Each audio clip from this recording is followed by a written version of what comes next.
पिछली बार हमने श्री कृष्ण के इस कथन पर बात को विराम दिया था, जहां श्री कृष्ण कहते हैं कि जो पुरुष ऐक्य भाव से संपूर्ण भूतों में स्थित मुझ परमात्मा को भजता है, वो योगी किसी प्रकार का कर्म करता हुआ भी मुझ में ही स्थित रहता है।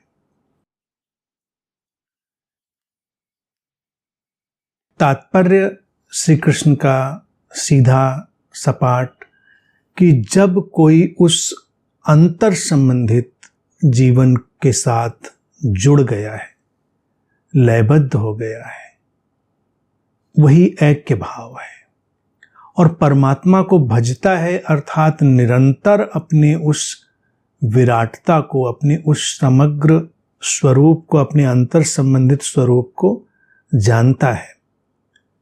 तब वो कोई भी कर्म कर रहा हो, वो वस्तुतः कुछ कर नहीं रहा है, वो मुक्त है और वो परमात्मा में ही स्थित रहता है। अर्थात वो पूरी तरह से शुद्ध रहता हुआ उस विराटता के, उस आयोजन का, हलचल का हिस्सा मात्र होता है।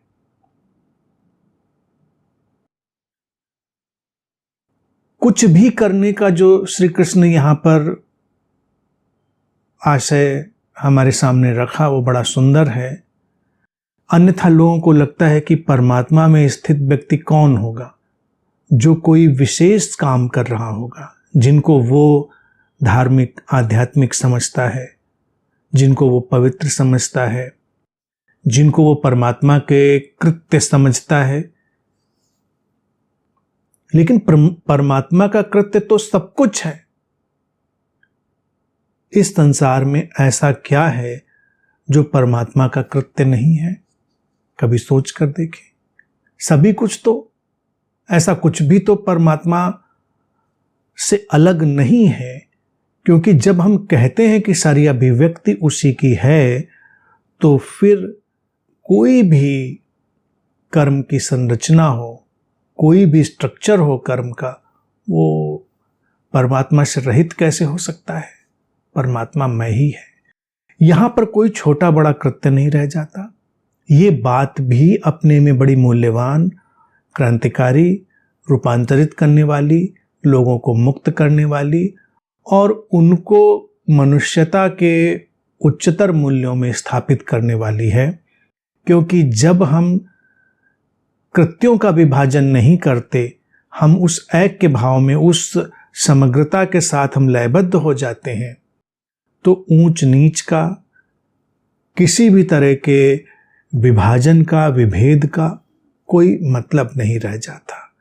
तो इसीलिए अगर सही अर्थों में हम धार्मिक व्यक्ति कहें, जो श्री कृष्ण के अर्थों में धार्मिक व्यक्ति होगा, वो अभेद की स्थिति में ठहरा होगा, मनुष्य मनुष्य में भेद नहीं करेगा, लेकिन संगठित धर्म करते हैं, संप्रदाय करते हैं, राजनीतिक विचारधाराएं करती हैं। क्यों करती हैं? क्योंकि उससे उनके निहित स्वार्थ सिद्ध होते हैं। वो अपने निहित स्वार्थों के कारण ही इस विभाजन में जाते हैं। और आध्यात्मिक लोग क्या करते हैं? इस विभाजन में आग डालने का काम, आग में घी डालने का काम, वो भी कर्मों को विभाजित कर देते हैं। ये ऊंचा कर्म, ये नीचा कर्म, ये श्रेष्ठ कर्म, ये अश्रेष्ठ कर्म। श्री कृष्ण का कुछ भी करता हो, कुछ भी, यहां पर कोई विभाजन नहीं है कि कोई कर्म बड़ा श्रेष्ठ है और कोई कर्म अश्रेष्ठ है। हर कर्म अपने आप में श्रेष्ठ है, क्योंकि अस्तित्व को उस अभिव्यक्ति की, उस कर्म की आवश्यकता है। अस्तित्व को आवश्यकता है, इसीलिए वो हो रहा है। अगर अस्तित्व को आवश्यकता हो ही ना, तो फिर वो हो क्यों? वो है। तो ये एक बड़ी ही समभाव की स्थिति जो श्री कृष्ण कह रहे हैं ऐक्य से, वो महत्वपूर्ण है।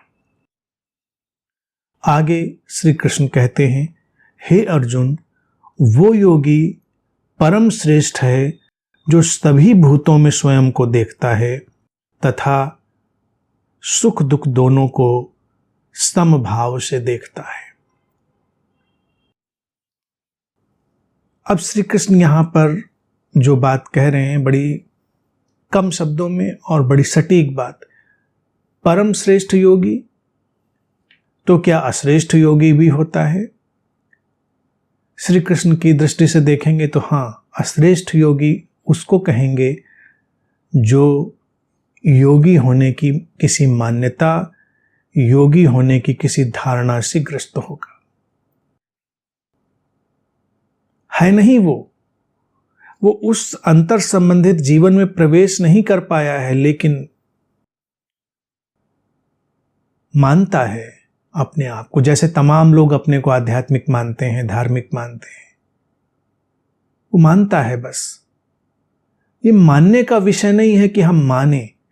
परम श्रेष्ठ योगी सारे भूतों में स्वयं को देखता है, यानी कि ये जगत उसका ही विस्तार है, सब कुछ उसी का विस्तार है, उसी एक चैतन्य का, उसी एक स्रोत का ही ये सारा विस्तार है।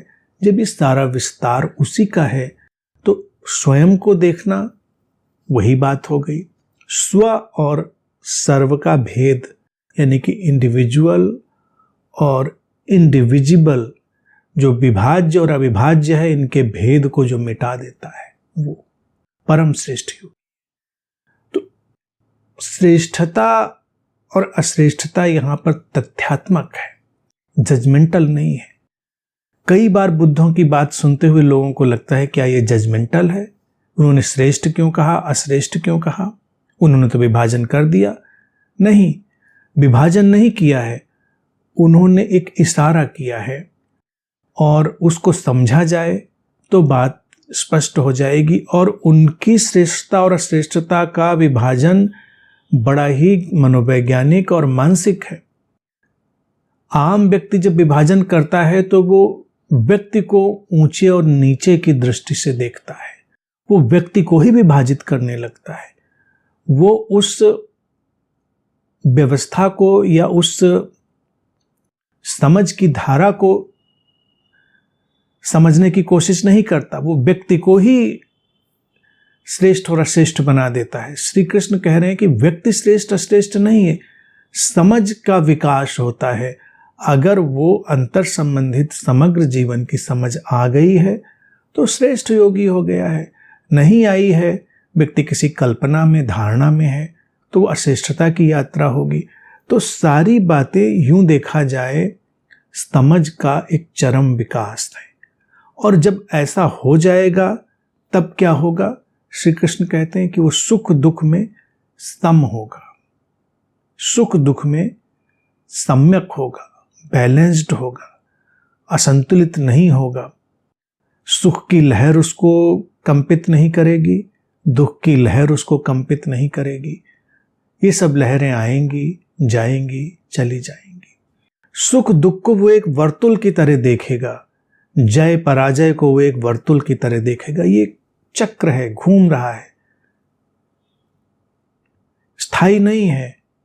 जो आज सुख जैसा है कल दुख जैसा हो सकता है, जो आज दुख जैसा है कल सुख जैसा हो सकता है, जो आज जय है कल पराजय हो सकती है, जो आज पराजय है कल जय हो सकती है। जो लहर उठेगी वो गिरेगी, जो गिरेगी वो उठेगी। ये काल का नृत्य है, ये चलेगा, तो इसमें वो विचलित क्यों होगा, ठहरा रहेगा। सुख दुख में सम होने का तात्पर्य ये है कि वो जीवन का सहज स्वीकार करता है, वो विचलित नहीं होता। जीवन है तो द्वैत की धाराएं बहेंगी। श्री कृष्ण ने ये नहीं कहा कि उसके जीवन में दुख आएगा ही नहीं, ऐसा नहीं कहा उन्होंने। परम श्रेष्ठ योगी है तो उन्होंने कहा कि सुख दुख में सम होगा। अब यही बात अगर हम समझें तो कितनी मनोवैज्ञानिक है। श्री कृष्ण कह सकते थे कि परम श्रेष्ठ योगी, उसके जीवन में दुख आएगा ही नहीं, सुख ही सुख रहेगा। तमाम लोग ऐसी ही धार्मिक परिकल्पनाओं में जीने की कोशिश करते हैं और तमाम संप्रदाय विचारधाराएं ऐसे ही प्रॉमिस भी करती हैं कि हाँ, एक ऐसी अवस्था आ जाएगी जब जीवन में दुख नहीं होगा। जीवन है तो द्वैत की धाराएं चलेंगी, प्लेजर पेन, सुख दुख के उतार चढ़ाव चलते रहेंगे। उनमें कौन कितना तटस्थ रह पाएगा, कौन कितना आसक्त हो जाएगा, कौन बह जाएगा, कौन ठहरा रह पाएगा, यही उसकी आध्यात्मिकता को तय करेगा। श्री कृष्ण ने कहा कि वो स्तम रहेगा, योगी स्तम होगा। स्तम का अर्थ ये नहीं है कि दुख उसको तनिक भी प्रभावित नहीं करेगा, इसका अर्थ ये नहीं कि सुख उसको तनिक भी प्रभावित नहीं करेगा, लेकिन उसके भीतर एक केंद्र है, एक आंतरिक स्थिरता का बिंदु है जहां पर सब निष्कंप बना रहेगा। हम जब चीजों में जाते हैं तो हम अपने उस बिंदु को भूल जाते हैं, हम अपने भीतर के उस निष्कंप बिंदु को भूल जाते हैं। उसको याद रखना और उसमें ठहरे रहना समता है। भीतर कुछ है जो ठहरा है, कांपता नहीं। निरंतर हमारी जो चैतन्य की धारा है वहां पर निष्कंप बहती रहती है। यह है सुख दुख में स्तम होना। इनसे भागना नहीं, इनमें स्तम हो जाना, बैलेंस्ड, सम्यक हो जाना। तो श्री कृष्ण कहते हैं वही योगी होता है। अब अर्जुन बोल रहे हैं, काफी देर बाद अर्जुन के बोलने का समय आया है। तो अर्जुन कह रहा है, हे मधुसूदन, योग को आपने समभाव वाला बताया और मन तो चंचल है, अतः मैं इसकी नित्य स्थिति को नहीं मानता। हे कृष्ण, ये मन बड़ा ही चंचल, दृढ़, प्रमथन स्वभाव वाला, शक्तिशाली है, अतः मैं ये मानता हूं कि उसका वश में करना उतना ही कठिन है जितना वायु को रोकना। इतनी देर बाद अर्जुन ने कहा, और अब ऐसा प्रतीत होता है यहां पर अर्जुन को सुनकर कि उसने पहली बार शायद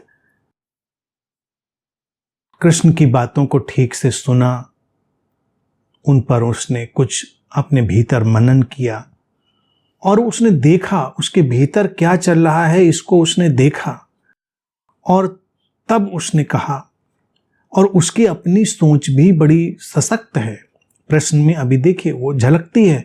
वो कहता है वो ठीक है, आपने उसे मन को संभाव, योग को संभाव वाला बता दिया और आपने कहा कि मन को वश में जो कर लेता है, लेकिन मन तो चंचल है। मैं ऐसी किसी स्थिति को देख नहीं पा रहा हूं, मैं इसको मान नहीं पा रहा हूं आपकी बात को। वो कहता है, हे कृष्ण, ये मन बड़ा चंचल, दृढ़, प्रमथन यानी कि निरंतर हमको एक द्वंद्व में डाले रखने वाला, मथने वाला और शक्तिशाली है, क्योंकि वो देख रहा है कि मन का ही वो शिकार हो रखा है। अब पहली बार उसने देखा कि वो अपने मन का शिकार हो गया है, मन इतना शक्तिशाली है। तो वो कह रहा है कि मैं ये मानता हूं कि उसको वश में करना उतना ही कठिन है जितना वायु को रोकना। अर्जुन यहां पर ठीक ठीक साधक की तरफ बढ़ गया, ठीक ठीक एक सीकर की तरफ बढ़ गया। जब वो देख पा रहा है और समझ पा रहा है, वो अपने ऊपर उस चीज को डालकर देख रहा है कि हाँ, वो नहीं रोक पा रहा है, उसका मन चंचल हुआ जा रहा है, उसको मथ रहा है निरंतर। वो देख पा रहा है ये कितना शक्तिशाली है कि उसको बहा कर ले गया है और रुकता नहीं है।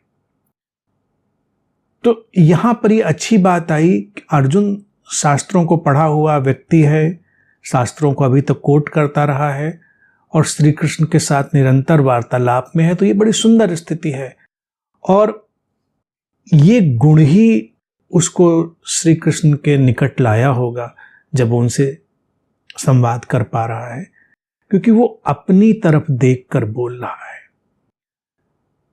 लोग क्या करते हैं, वो दुनिया जहान की तरफ देखकर बोलते हैं, लोगों में ऐसा चलता है, लोगों में वैसा चलता है। अगर लोग ऐसा नहीं कर पाए तो क्या होगा, लोग वैसा नहीं कर पाए तो क्या होगा, काल्पनिक चीजें। अर्जुन जिस चीज से जूझ रहा है वो उसकी वास्तविक स्थिति है कि वो जूझ रहा है उस चीज से। वो अपने अवसाद से जूझ रहा है, अपने विषाद से जूझ रहा है, वो अपने भागने वाले मन से जूझ रहा है। और अब जब श्री कृष्ण ने ये सारी बातें कही कि मन को वश में कर लो, सम हो जाओ, योगी समदृष्टि वाला होता है, सम्यक हो जाता है, तो उसने अपनी ओर झांका और देखा। उसने कहा ऐसा तो हो ही नहीं रहा, क्योंकि ये मन तो इतना शक्तिशाली प्रतीत हो रहा है तो मान नहीं पा रहा है। तो इसलिए ये अच्छी बात है कि उसने ये नहीं कह दिया कि आप कह रहे हैं तो ठीक ही कहते होंगे, ऐसा नहीं कह रहा है। वो नहीं मान पा रहा है, वो कह रहा है मैं नहीं मान पा रहा हूं कि ऐसा संभव है। तो अब वो पहली बार जानना चाह रहा है श्री कृष्ण से कि कैसे संभव है। अगर वो मान नहीं पा रहा है इस चीज को संभव, तो अब श्री कृष्ण के लिए रास्ता खुलेगा जब वो बताएंगे कि कैसे संभव है। अभी तक तो वो सुन रहा है, शास्त्रों की बातें, इधर उधर की बातें तमाम कर ली उसने। अब उसने अपने मन को टटोला है और उसने देखा कि ये बहती हवा को रोक देना जितना कठिन है, वैसे ही इस मन को। और हम भी देखें कभी कभी जब हम अपनी मन की आंधी के शिकार हो जाते हैं, रुकती ही नहीं, कोई चिंता पकड़ ले रुकती ही नहीं, लोगों की नींद खराब हो जाती है, लोग लाख चाह कर भी उस पर नियंत्रण या सम्यकता नहीं ला पाते। एक जैसे फ्री व्हील घूमने लगा है, एक मुक्त चक्र घूमने लगा है और उनके दिमाग में चला जा रहा है, मन उनको खींचे चला जा रहा है। चिंताओं दुश्चिंताओं में लोगों ने देखा होगा, निराशा के, पीड़ा के कई पलों में किसी को कोई बात को उसको समझ ही नहीं आ रही, वो कहता है सुनाई ही नहीं दे रहा मुझको, क्या हो रहा है, सब बस चला जा रहा है, चला जा रहा है, एक धक्का और व्यक्ति उसमें बहा जा रहा है।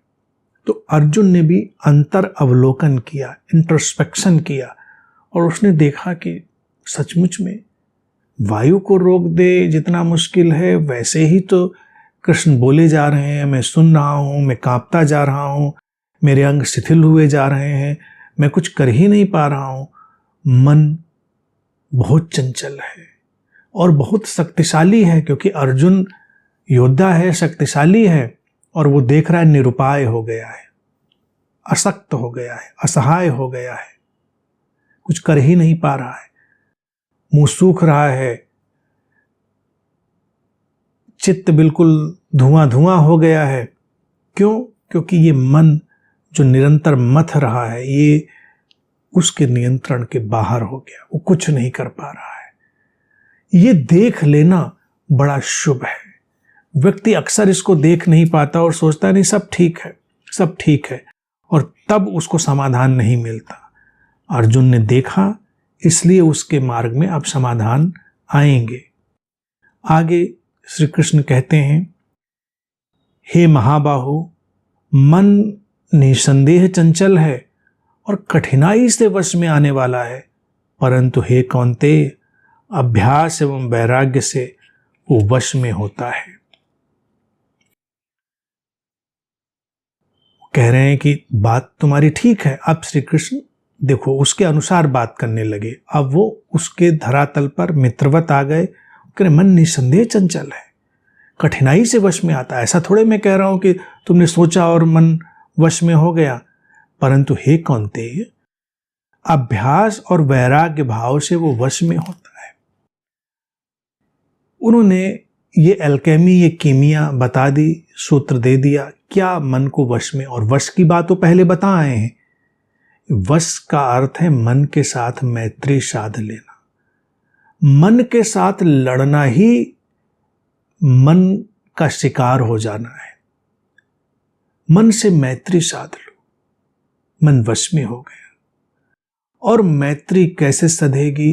अभ्यास से, वैराग्य भाव से। वैराग्य क्या है?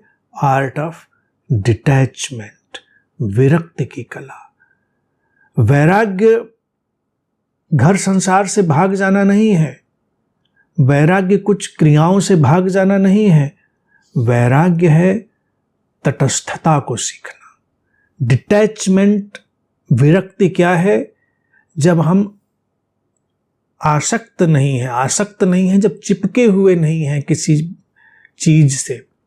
और श्री कृष्ण का चीजों से कोई लेना देना नहीं। वस्तुएं छोड़ देना आसान है, घर परिवार छोड़ देना आसान है, वस्त्र भोजन छोड़ देना आसान है, लेकिन वास्तविक वैराग्य आएगा अपनी धारणाओं, विश्वासों, मतों, मान्यताओं, अपने अनुराग, द्वेष, इन सब से तटस्थ हो जाने से। व्यक्ति को वस्तुओं ने नहीं बांधा है, व्यक्ति को उसके परिवेश ने नहीं बांधा है, व्यक्ति को बांधा है उसकी धारणाओं, विश्वासों, मतों, मान्यताओं ने। तो वैराग्य में हम इनसे अलग होते हैं। लेकिन आम वैरागी क्या करता है? वो एक नई धारणा बनाता है, वो एक नया विश्वास बनाता है, वो एक नया मत बनाता है। नहीं, श्री कृष्ण कह रहे हैं कि सब जैसा है वैसा ही है, उसको बिना किसी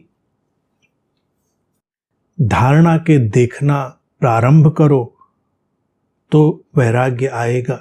जी कृष्णमूर्ति बार बार इस बात को दोहराते थे। वो कहते थे कि जो जैसा है उसको वैसा ही देखो, उसको वैसा ही जानो।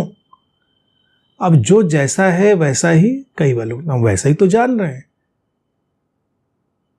नहीं, हम वैसा नहीं जान रहे हैं, हम उसमें अपनी धारणाएं शामिल करके, अपनी मान्यताएं शामिल करके उसको जान रहे हैं, इसीलिए वैसा नहीं जान पा रहे। और वही हमको बांध ले रहा है, वही हमको हर तरफ से रोक ले रहा है। श्री कृष्ण ने स्वीकार कर लिया कि हाँ, कठिन है। अगर वो कह देते इस समय जो उसकी मन दशा थी, तो उनका देखिए कुशलता, देखिए मनोविज्ञान की। वो अगर कह देते नहीं अर्जुन बहुत आसान है, तो वो नहीं मानता, क्योंकि वो जूझ रहा है उस चीज से जूझ रहा है, कठिनाई से। तो श्री कृष्ण ने कहा कि हाँ कठिन है, कठिन तो है, सभी के लिए कठिन है। लेकिन अभ्यास का मतलब होता है एक सातत्यता, कंटिन्यूटी, एक फोकस। हम चाहते तो जीवन में बहुत कुछ हैं, लेकिन हम अभ्यास नहीं डालते। अभ्यास का अर्थ है जो भी चाहिए उस पर निरंतर फोकस्ड रहो, उस पर अपना ध्यान ले जाओ, उसके लिए प्रयास घटने दो। अब अगर मन के साथ मैत्री साधनी है तो साधो, निरंतर समझते रहो, निरंतर मन के उलझावों को देखते रहो, जानते रहो, निरंतर मन की जो हलचल है उसका अवलोकन करते रहो, तो ये अभ्यास होगा। अभ्यास को भी लोगों ने बड़ा ट्रिवियल बना दिया है। अभ्यास, जाप कर लो अभ्यास, कोई पूजा कहानी कर लो अभ्यास, कोई कथा कह लो अभ्यास, कोई योग की विधि करने लग जाओ वो अभ्यास। लोगों ने अभ्यास को भी बड़ा सतही बना लिया है। अभ्यास का मतलब ये, वो एक अनुशासन के लिए ठीक है।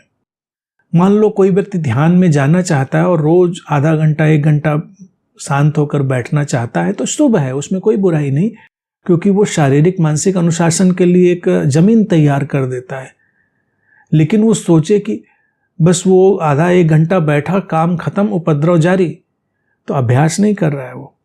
श्री कृष्ण के निरंतर अभ्यास और वैराग्य। निरंतर अभ्यास कैसे होगा, निरंतर वैराग्य कैसे होगा? अनुशासन को तो हमने जाना कि शरीर मन के साथ ऐसा करने से ऐसा अनुशासन आता है, लेकिन निरंतर 24/7 365 प्रतिपल हम उस सजगता, उस चैतन्यता में बने रहते हैं, प्रतिपल हम उस समझ में बने रहते हैं, प्रतिपल हम उसको सींचते रहते हैं, तो वो हुआ अभ्यास। अभ्यास से मैत्री सध जाती है। अब अगर मैत्री और प्रेम का ही उदाहरण देख लें तो अभ्यास की बात समझ में आ जाएगी। प्रेम क्या हम पार्ट टाइम करते हैं? मैत्री क्या हम पार्ट टाइम करते हैं कि ये घंटा भर प्रेम हो गया, ये घंटा भर मैत्री हो गई, बाकी सब देखा जाएगा? बाकी क्या देखा जाएगा? बाकी उपद्रव करेंगे, क्या करेंगे? प्रेम है सतत, कंटिन्यूअस, मैत्री है सतत, कंटिन्यूअस, कहीं विभाजन नहीं। तो प्रेम और मैत्री के हम अभ्यास में है, लेकिन हम उसको अभ्यास की तरह देखते नहीं, क्योंकि उसमें कुछ साधना नहीं पड़ रहा है, उसमें कुछ सींचना नहीं पड़ रहा है। लेकिन हम भक्ति को अभ्यास की तरह देखते हैं। कितनी विडंबना है और हास्यास्पद है। प्रेम को अभ्यास नहीं समझते, हम भक्ति को अभ्यास समझते हैं, क्योंकि भक्ति में लगता है आप कुछ करेंगे, अब ऐसे कपड़े पहनेंगे, ऐसा कुछ हम जाप करेंगे, ऐसी कोई क्रिया करेंगे, कुछ करेंगे तो भक्ति हो गई। भक्ति में भी लोगों ने भक्ति के विभाजन बना लिए, ऐसी भक्ति, वैसी भक्ति, सामान्य भक्ति, नवधा भक्ति, और जितनी भी भक्ति हो सकती है उसके प्रकार बना दिए। अच्छा हुआ प्रेम के प्रकार नहीं बनाए, नहीं तो इंसान तो विक्षिप्त हो गया होता। भक्ति से ज़्यादा उसको लेना देना नहीं होता तो उसके प्रकारों से उलझता भी रहता है, लेकिन जीवन चल जाता है। प्रेम के प्रकार होता तो बड़ा मुश्किल हो जाता है कि ये इनसे इस स्तर का प्रेम कर रहा है या उस स्तर का प्रेम कर रहा है, ये इस लेवल का प्रेम है, उस लेवल का प्रेम है। व्यक्ति बड़ा विचित्र स्थिति में उलझ के रह जाता, लेकिन वो नहीं उलझा है क्योंकि प्रेम के अभ्यास में निरंतर है, उसको निरंतर सींच रहा है। अब कैसे सींचते हैं? क्योंकि प्रेम के विपरीत जो है उसको हम पनपने नहीं देते। प्रेम के विपरीत उसको हम जीवन में जगह नहीं देते। जो घृणा वैमनस्य ला रहा हो, सुंदर ना हो, उसको हम नहीं शामिल करते। अच्छे शब्द, अच्छी भाषा, जो कुछ भी सुंदर, श्रेष्ठ, सर्वोत्तम है, वो सब प्रेम को सींचता है। मैत्री को क्या सींचता है? जो भी भाव हैं, सुंदर भाव हैं, करुणा के, सहयोग के, अंतर संबंधित जीवन के, उन सब से मैत्री सींची जाती है। वो निरंतर अभ्यास है। तो अभ्यास को कोई पार्ट टाइम बिजनेस नहीं समझना है। वो अर्जुन को बहुत बड़ा सूत्र दे रहे हैं। वो कह रहे हैं अभ्यास और वैराग्य, ना वैराग्य पार्ट टाइम बिजनेस है, ना अभ्यास पार्ट टाइम बिजनेस है। अभ्यास भी निरंतर है। अगर हम कोई बात समझना चाहते हैं तो क्या हम उसको कोई थोड़ी देर समझते हैं फिर छोड़ देते हैं? नहीं, हम निरंतर समझ रहे हैं। जैसे सांस हम ले रहे हैं तो सांस लेना भी एक अभ्यास है, निरंतर ले रहे हैं। ऐसे ही समझ को जब हम विकसित करना चाहते हैं तो निरंतर ही विकसित कर रहे होते हैं, उसको कहीं आधा अधूरा नहीं छोड़ते। तो अभ्यास, वैराग्य, तटस्थ रहो, चिपको नहीं, चीजें बदल रही हैं। ये है लेटिंग गो, चीजों को जाने देना, चिपकना नहीं किसी चीज से। वैराग्य हमको आसक्ति से दूर ले जाता। आसक्ति कि कोई पुरानी अवधारणा से आसक्ति को मत देखें। आसक्ति का अर्थ है जो है उससे चिपक जाना। मन ने कुछ अच्छा किया तो हम चिपक गए, मन ने कुछ बुरा किया तो हम चिपक गए। हम मन को एक बहती धारा की तरह, एक बहती नदी की तरह देख ही नहीं पाते कि था, बह गया, अब क्या है सामने, उसको देखते हैं। मन वश में आएगा, लेकिन तब जब हम उसको इस तरह से देखेंगे, निरंतर वर्तमान में।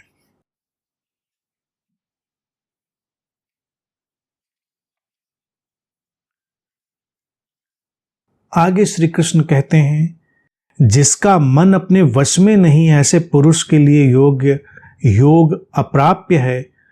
पर जिसने मन को वश में कर लिया है तथा जो निरंतर प्रयत्न करता है, अर्थात साधना करता है, उसको सहज ही योग प्राप्त हो जाता है। यह मेरी मान्यता है, ये मेरा कॉन्सेप्ट है। श्री कृष्ण ने भी कह दिया कि देखो, सत्य नहीं मैं बता रहा हूं, शब्दों में सत्य कहा भी नहीं जा सकता। जो कुछ मैं कह रहा हूं वो एक कॉन्सेप्ट है। तुम एक कॉन्सेप्ट के शिकार हो। बीमारी एक कॉन्सेप्ट है, दवा एक दूसरा कॉन्सेप्ट है। स्वास्थ्य में दोनों कॉन्सेप्ट हटा दिए जाते हैं। इसीलिए गीता की आवश्यकता आई तो घटी, और जब स्वास्थ्य घट गया तो गीता की कोई आवश्यकता नहीं। ज्ञान को इसीलिए ढोते फिरने की आवश्यकता नहीं होती, फिर उसको जिया जाता है। इसीलिए श्री कृष्ण कह रहे ये मेरी मान्यता है, ये मेरी अवधारणा है। वो कह रहे जिसका मन अपने वश में नहीं, यानी कि जिसने मन के साथ मैत्री और प्रेम को नहीं साधा वो योगी नहीं हो पाएगा, लेकिन जिसने मन को वश में कर लिया, यानी जिसने मैत्री और प्रेम साध लिया, और जो निरंतर प्रयत्न और साधना, फिर वही निरंतर की बात ले आए, वो अभ्यास और वैराग्य की बात जो कह रहे थे पहले, उसको योग सहज ही प्राप्त हो जाता है। अर्थात उसको कोई अतिरिक्त प्रयास नहीं करने पड़ते, योग सहज मिल जाता है। योग पूरे जीवन का जोड़ है, योग पूरे जीवन का निचोड़ है।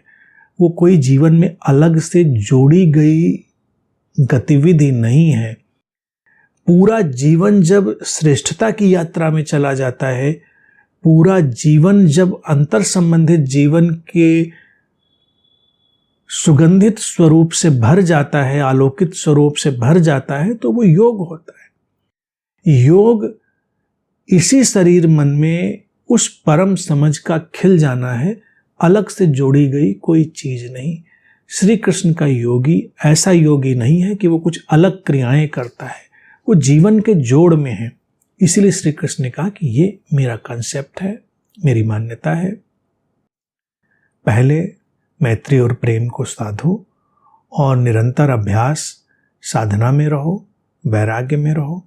साधना और अभ्यास को, वैराग्य को कोई अल्पकालिक गतिविधि मत बनाओ, उसको निरंतर रहने दो। और जब ऐसा हो जाएगा तो योगी हो जाओगे। योगी कोई अलग व्यक्ति नहीं होता है, योगी इसी जीवन में समझ के साथ विकसित हो गया व्यक्ति होता है। तो श्री कृष्ण उसको एक बड़ा सरल सा ढंग दे रहे हैं, और यूं देखा जाए इस समय उसको बहुत बड़ा सहारा भी दे रहे हैं, उसकी तरफ हाथ भी बढ़ा रहे हैं। जो अभी तक वो गिरा पड़ा है अपनी असहायता में, वो उसको एक संबल दे रहे हैं। और निश्चित ही ये बात कहते हुए वो अर्जुन को देख पा रहे होंगे, उसके अंदर अब एक चमक आ रही होगी कि संभव है। अभी उसको लग रहा था ये सब असंभव है, अब श्री कृष्ण कह रहे हैं कि हाँ संभव है। और उन्होंने उसको कठिन ही कहा है, क्योंकि अर्जुन सरल में रुचि नहीं लेता और मनुष्य भी सरल में रुचि नहीं लेता, इसलिए वो कठिन की तरफ भागता है। लेकिन श्री कृष्ण बड़ी कुशलता से उस कठिन को बड़ा ही सरल और सहज करके प्रस्तुत कर दे रहे हैं, क्योंकि वो कह रहे हैं कि जो सरल और सहज है वही शायद सबसे कठिन है, और उसी में जाना है तुमको। चले जाओगे मन के साथ मैत्री में, प्रेम में, तब मन वश में होगा, और तब ये सब बातें बड़ी सरल सहज दिखाई देंगी, वो कठिन नहीं दिखाई देंगी। और यहाँ से एक नई यात्रा प्रारंभ होगी एक खोजी की, जब उसको भरोसा ये आता है कि कठिनाई तो है लेकिन रास्ता है। जिसको बुद्ध ने कहा था, श्री कृष्ण उसको अपने अंदाज में यहाँ पर कह रहे हैं कि हाँ दुख है जीवन में, उसके कारण भी है, और फिर दुख मुक्ति का मार्ग भी है, फिर उसकी अवस्था भी है। तो दुख है, कठिनाई है, लेकिन कठिनाई अंतिम नहीं, उसके पार का रास्ता भी है।